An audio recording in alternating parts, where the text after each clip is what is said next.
I think the first reason is because it's like Mount Everest, it's there.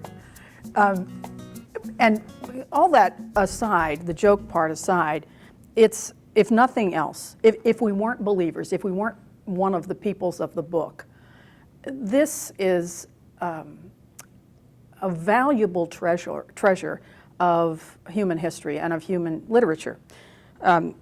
It inevitably gets called the most issued or the most published book in the history of literature. So there is that. A couple of years ago, I was at a bookstore and I saw on a remainders table a book that said something like what the educated person should know about the Bible. So the second thing is, we ought to know about it. We're human beings. It's a human book. We ought to know about it. But we, in different faith traditions, call ourselves peoples of the book. We're one of those.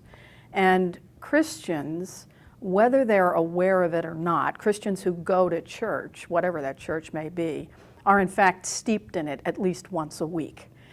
We know it when somebody says, well, this is a reading from so-and-so. But our hymns, many of them are based on biblical texts. The prayers often are echoing things from the book of Psalms. Our introductions to various things. Anyway, we're steeped in this stuff. So it behooves us to know a little bit more about what it is that we proclaim on a Sunday, or assume that people assume that we adhere to because we're there on a Sunday. We go to the Bible. I read the Bible not as an answer book. I don't do the drop the needle in the text when I have a problem. That's dangerous, right? But I go there because there are people there who are my ancestors in the faith. They understood that they had a relationship with this God. They described some of that in the pages of the book or the books. So they're my ancestors. I ought to know something about my own family tree.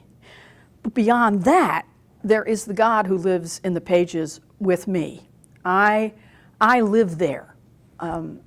Even though the texts are ancient and come from different civilizations with people who speak different languages and sometimes have different values than I do, in fact, I find myself on those pages.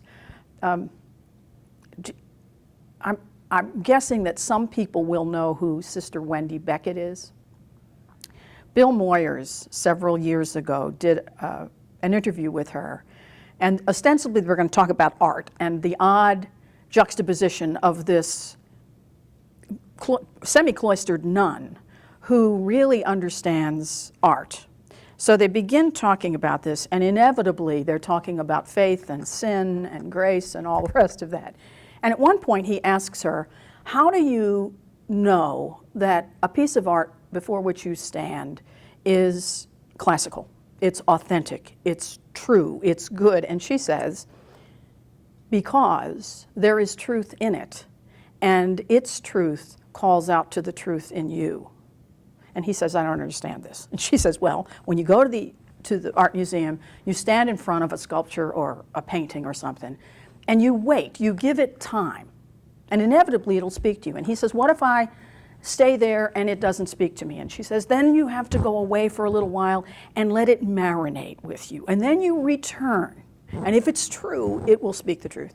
He says, what if I do this 15 times and nothing happens? And she says, then, dear Bill, this piece of art is not for you just now. That's the way I think we approach the Bible. It is constantly speaking to me in some way. And there are days when I go to a particular story because I may need to teach it or preach on it or I'm interested in it, and nothing happens.